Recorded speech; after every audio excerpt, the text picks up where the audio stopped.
Ayan, kakain na kami. Kukuha na ako ng ulam.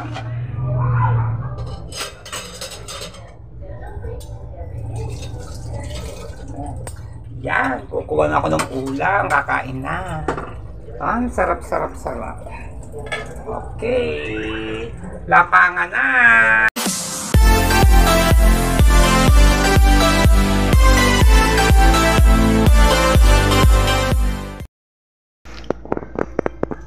Yan, magluluto kami ng gatang tilapia. Sarap yan. Luya at gata na nyog. Yan, may magic sarap pa siya. Hinihiwa muna siya. Nilalagyan din ng bawang yan. O, tsaka may bawang din siya. Gatang tilapia. Yan, fresh na fresh. So, bagong huli sa aming pespan.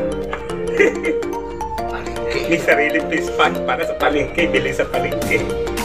Yan. Kasi ngayon pag mga tag-ulan, talagang marami mga tilapia at mga bangus ngayon sa mga palengke maratingla.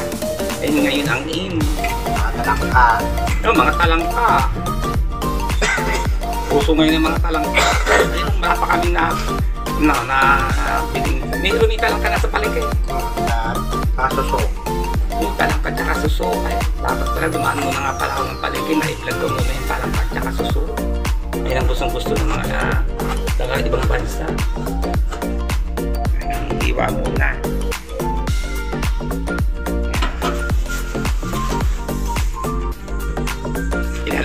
Ilalagay na siya. Hindi yung gata. Nilagyan na ng gata. Pinakasabaw ng gata. Pinakasabaw ng gata.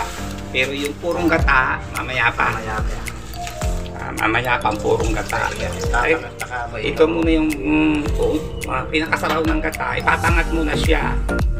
Pag naipangat na siya, yung purong gata na ang hihuhuling ilalagay. Napaparami ang kain lalo natin ito, mga kaunesa. Hindi na siya nilalagyan ng suka, ano? Hindi na.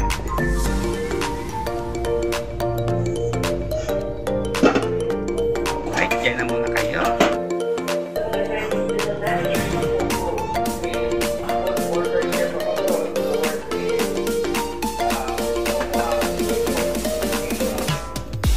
Yan, pinapangat pa natin siyang pinapangat mga kaunesa. Itong gatang tilapia fresh. Kahuhuli lang sa pispan. Yan, pinapangat mo na po siya. Mamaya, kasi medyo igan-igan na siya, saka po ilalagay itong purong gata na yun. Fresh na beshi. Okay.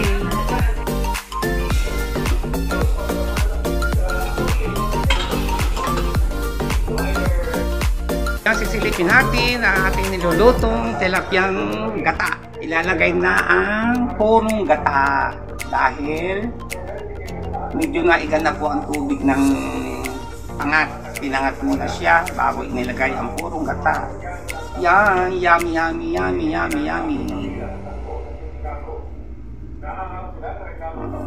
Say, wow.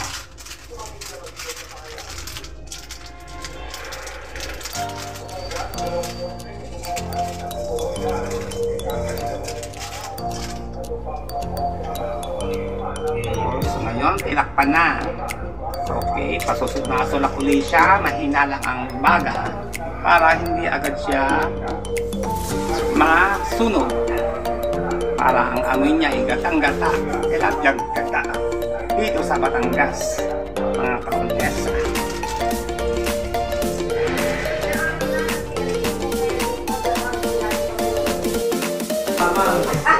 Balik kakakain mo lang pala ng tilapia kagabi. Ay saan mo naman ako yung tilapia?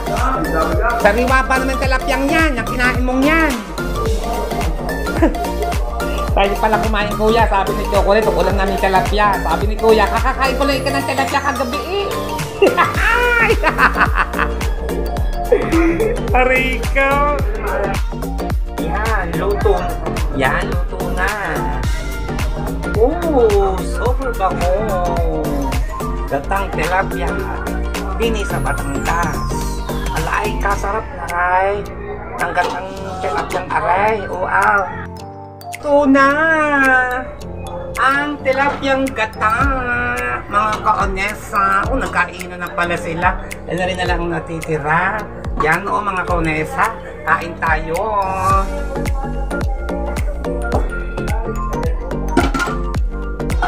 Kain tayo mga kaonesa. Lalagay ako ng kanin. Plato. Yan. Tapos kuha na tayo ng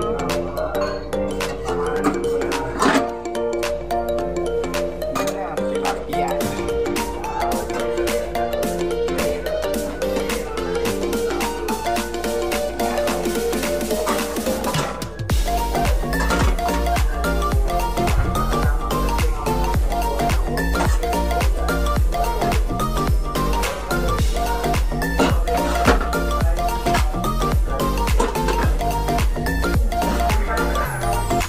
Samahan niyo akong kumain.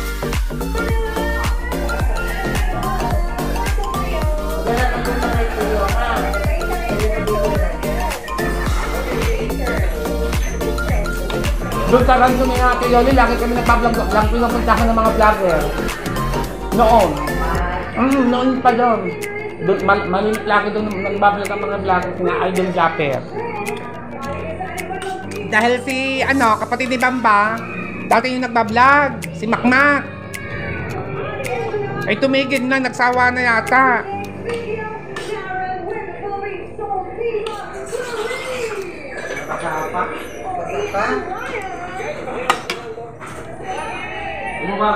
Mubaka ako. Hiyak ako sa gamot na iniinom. Kaam? Sa kahiyang saan? Sa pins. Sa pins. Para sa kanyang pin. Siya vitamin.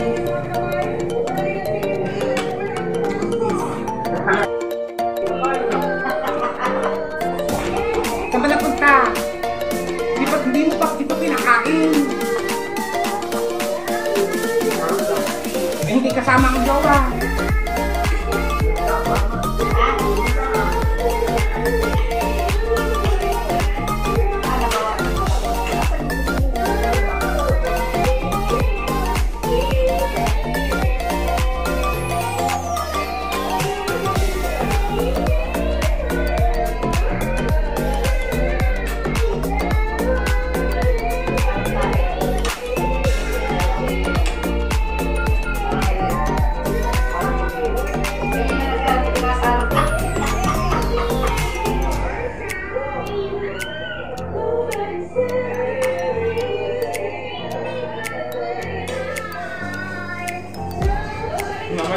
Namumuhay na ako mag-isa.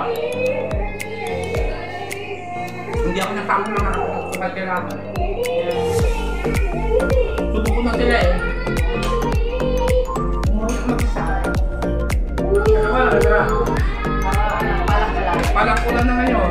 Pag-ito ka na sa amin. Siyempre, ang bahay na nang sa mga kapatid ko. Naupa ka. Naupa ako ngayon. Namumuhay ako mag-isa. Wala ang hindi na mata.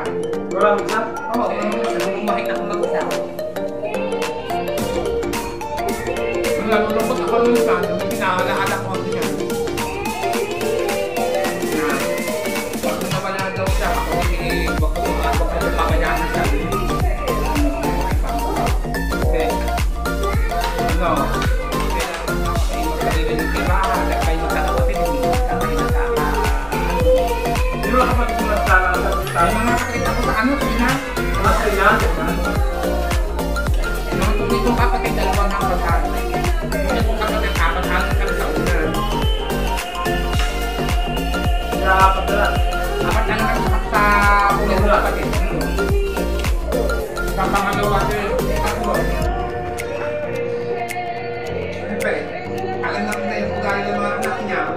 Kaya sinasabi sa kami ng pinahingang silang buhay pa. Huwag mo mapapayahan sa sarili mo.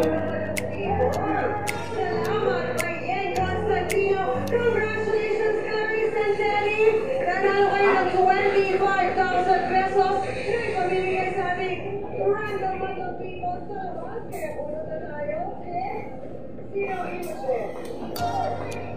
Ako lahat ang nag-alaga sa inyo. Pakita sa inyo. Kapag yung bahay, Ha? kapag yung bahay, nag-alaga. Nag-alaga sa labas. Saka ganun. Mga sinasatong. Diba, binuro? Kumana. Ano? Ano?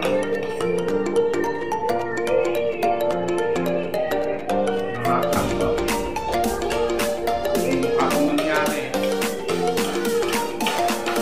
Wala din yung papa ko. Ito kasi nang sinaya mo. Ilang nakakita ko ako ng dami. Ako, nag-iisa mo ako ng mga kapatid ko. Wala hindi. Hindi na ako nagkakapit. So, ano?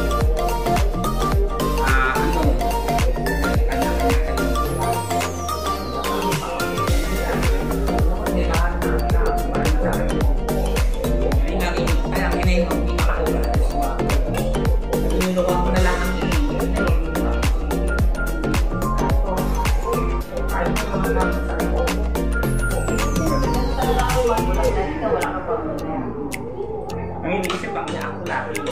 Parang ako pag sinawalan niya. Ayun na, dumating na ang pagkakataon, nawala na ng nanay ko. Pinipili naman ako sa mga tilapia. Bakit? Pangatlong stroke ng ina, yung isa nakasalita. Dumami na mga kapatid niya, hindi ko ako. Hindi sabihin ko na. Isang buong pa siya Pagod na. na pala.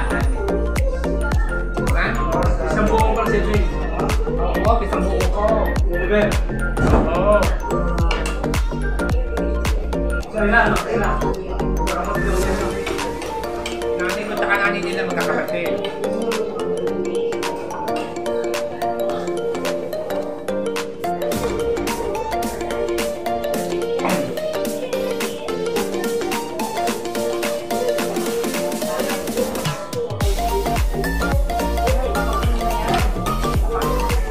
Ang dami ko kanin. Ito pa nga. Kanina ko kinain. Walang bakal kinain.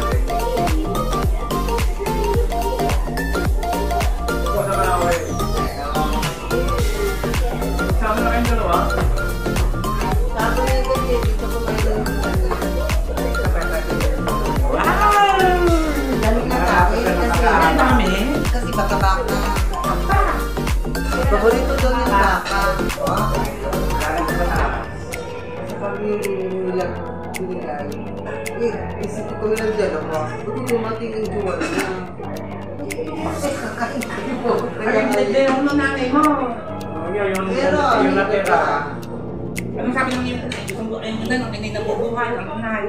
Kapag nung nilagay sa baon ng baka, dinadahan ko lagi yung inay ko. Ang baka. Yung mga kanto, lomi, dinadahan ko lagi. Yung binigay sa akin yung ano ng biskotso, yun dinala ko niya. Ana-ana. Tapos yung binigay ng customer namin kagabi, kahapon, na galing Dubai, pinadala ko din yung choco. Pinadala ko, hindi ko nakain eh. Ano yun? Fresh fries. Yung malaking ganyan na, bilog. Mochi. Pinadala mo ng choco. Ay, dapat ang nanay mo, maghanap kumain pa kayo niya. Maghanap kumain na na. Ay, binibili ko ng ano, araw-araw. Power cell. Wow, ano yung power yung Ano yung basketball? Oo, diba? Sa 8 pesos ang isa. Kapag ang nanay mo, malakas pa na. Ilang stroke din ang yun. Sampo lang yun. Stroke din ang nanay. Isang na. Oo, grabe na po.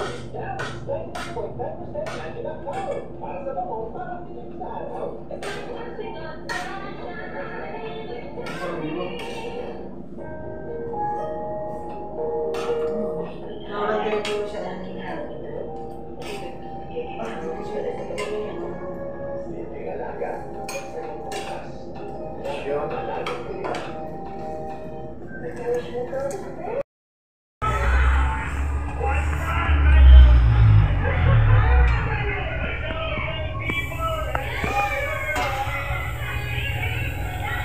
Wow, ang sarap! Pangat na tilapia, mga kaunesa. Luto na siya. Yan, igang-iga siya, mga kaunesa. Ayan, kakain na kami. Kukuha na ako ng ulam.